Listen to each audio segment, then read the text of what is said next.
What's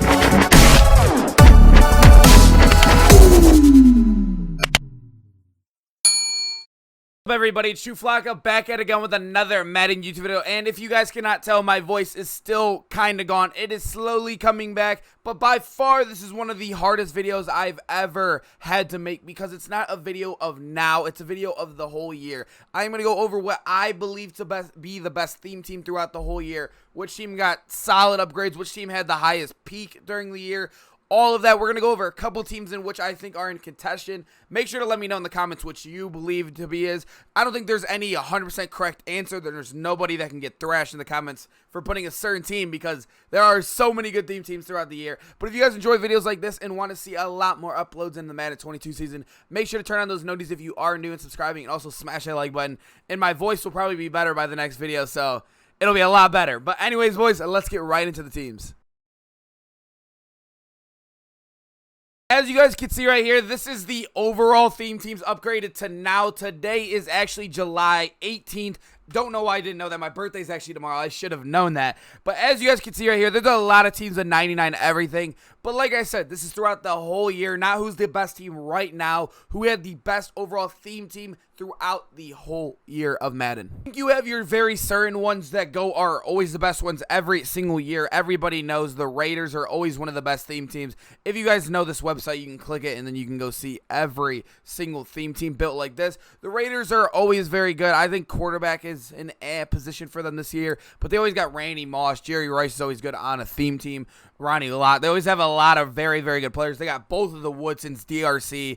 Always one of the best theme teams. But I think the Raiders took a little bit too long to get good this year. They didn't have a lot of these cards early on. If you guys don't remember, Rod was an 89 at the beginning of the year, which is okay, right? His card wasn't overly good in the beginning of the year. Woodson didn't get a card till 95, so there was like a big gap in between these cards being good. And DRC had a card, so they were all like very spaced out, if you guys know what I mean. So it was like none of these cards were out at the same time, so they didn't really have a peak. So Raiders team wasn't very OP this year. But like, yeah, a lot of these guys like Warren Sapp, I mean, a lot of them are just, you know. Taylor Mays was very solid. He came out at the same time as like DRC. You had Ronnie Lott, who I think he got a 93 overall card. A lot of these cards were not released at the same time. Like I said, a lot of them weren't in their primes together. I think that's what really killed this theme team. But it was still a very solid theme team. As you guys could tell at the end of the year, it's still one of the best to this day. And another one that is very similar to that is actually going to be the Niners. I don't know. Okay, they're at the top on this list. This is a theme team that I think is kind of the same thing. It's always the best every single year. Always one of the best. But I think it took a little bit to get kicked in as well. If you guys look at the quarterback position especially, we didn't get Steve Young this year. Joe Montana's cards all sucked until we got the 99 overall card, and it was way too late. Nobody's still playing the game. But they've always had good receivers. Randy Moss has always plays there. IU got that 99, and also, obviously, the golden ticket. And, like, he had that 90 overall card as well. Jerry Rice has got a good card. Braylon Edwards got a good card when there was still a lot of people on the game.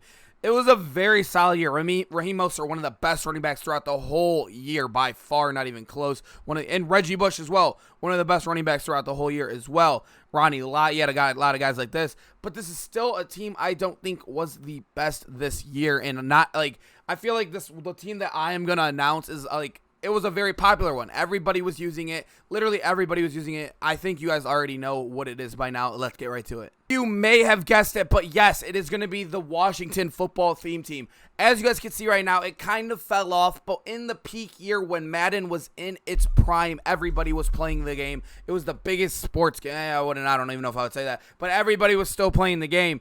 You guys know they had great team. Deshaun Jackson came out at the same time, 96 overall. You had another 95 overall, came out at the same time. All these cards came out around the same time. Terry McLaurin came out around there. Keenan McCardle was another 96 overall card that came out around there. They've had Donovan McNabb. They had Rich Gannon when he first came out, was all around the 95 to 96 overall. That's why this team, this prime, was insane. Obviously, a lot of their running backs weren't overwhelmingly, but you could obviously use Barry Sanders. I don't remember who they were using at that 95 overall kind of slot, but they were always very good. But like I said, Rich Gannon was the best quarterback in the game at the time, and they had him as well. They had Santana Moss, was arguably one of the best receivers in the game. Terry McLaurin, everybody knew this card was over 600K, one of the best receivers in the game as well. And Deshaun Jackson, too. If you guys remember, Terry McLaurin came out before the training variety. That's why he was so expensive. He also was one of the best by far, so that kind of drove his price. They had Vernon Davis as well.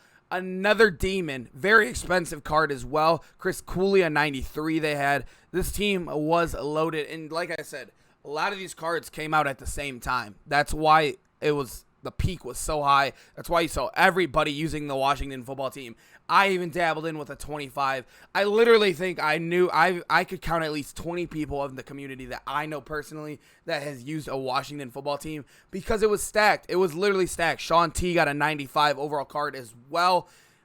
Yeah, they all got 95 to 96s, which is insane to me. You guys know Montez Sweat got that 95 overall card as well. Another very, very good card. You had Troy Vincent in his prime. Everybody had this card. Everybody had him on the non-theme team, but he wanted the Washington football team. They had Deion Sanders. He had the 91, the 96 overall card, so he was a carry throughout the whole year. Deacon Jones, I think he had a 94, so solid. Chase Young won Rookie of the Year on the defensive side, so he got a big, big upgrade. It was just an all-around very, very good theme team throughout the whole year. Mentioned they also had some of the best kickers throughout the whole year as well. They do have a 99 and they have a 95 punter. You don't see that on a lot of theme teams. And another thing I loved about this team is what was different, if that makes sense. We've never seen Washington football team dominate like this throughout the whole year. Even later in the year, they got RG3, which is amazing, getting them up to 99 speed. You don't see teams like this usually dominate, which is crazy. Like I said, I don't think they're the best anymore. As you guys can see, Terry McLaurin and Santana and Deshaun all kind of fell off, but they were in their prime. They were all like top 10 receivers. 3 of them were like top 10 receivers when they first came out, which was insane to look at. But like I said, there are a lot of good theme teams now, but in their prime, I think they had the highest peak inside of Madden 21. And I do love that it's a team that's not the Raiders, the Niners, the Ravens. You know what I mean? Those teams are always very, very good every single year, in and out.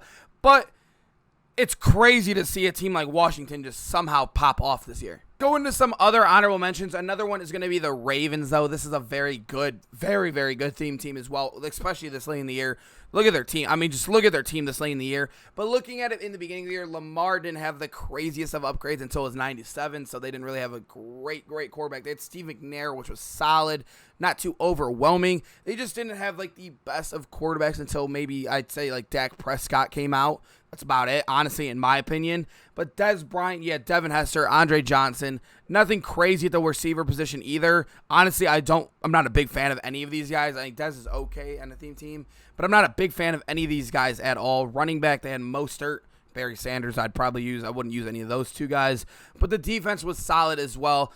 I mean, it was just a very good theme team. It's a very good theme team. I think they could have been easily the number 1 position as well. I think a lot of these cards came out late. Like Marlon didn't get an upgrade for the longest time in the world. Rod Woodson, he was very good. He got a late upgrade at the 96. Him and Deion got upgrades at the same time, so that was pretty stacked. Zadarius Smith didn't get an upgrade until 99, so he was useless until everybody was basically off the game. J.J. Watt, a lot of these guys are on every theme team.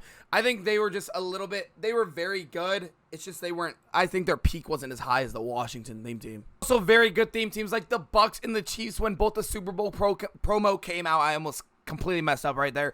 The promo came out and there was a lot of big upgrades, high overall upgrades that helped them, but I don't think their prime was very high either. Another really good one was the Seahawks in the beginning of the year. In the beginning of the year when they got guys like DK, they had the Russell Wilson, which was okay. They had Jerry Rice, obviously, Barry Sanders, there was obviously Braylon Edwards. I don't think Jamal Adams has been one of the best cards throughout the whole year as well. He got upgrades, and every time he came out, he was like the best safety in the game. But I just don't think that their prime was as high either. I did love them at the beginning of the year. Like, I loved them. I thought they were the best team in the game in the first, 2 to 3 months. But I just genuinely do not think anybody trumps this Washington football team's prime.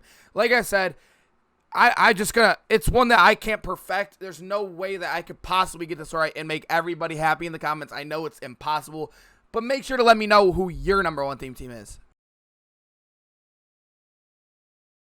Appreciate you guys sticking around to the end. I know this video was a little bit different, but it's so late in the year, we're not getting any more content. That was the last UL drop. Actually, yesterday, we did the Jerry Rice video. If you guys want to see my voice completely gone, go check out that video. That video, I couldn't even spit out more than 2 sentences. I had to keep on cutting. But I appreciate you guys sticking around to the end of the video. Make sure to let me know which team had the highest peak, which one you think was the best throughout the whole year, which one carried on the best. Like I said, mine is the Washington football team. make sure to let me know, and I'll see you guys in the next video. Peace out, boys.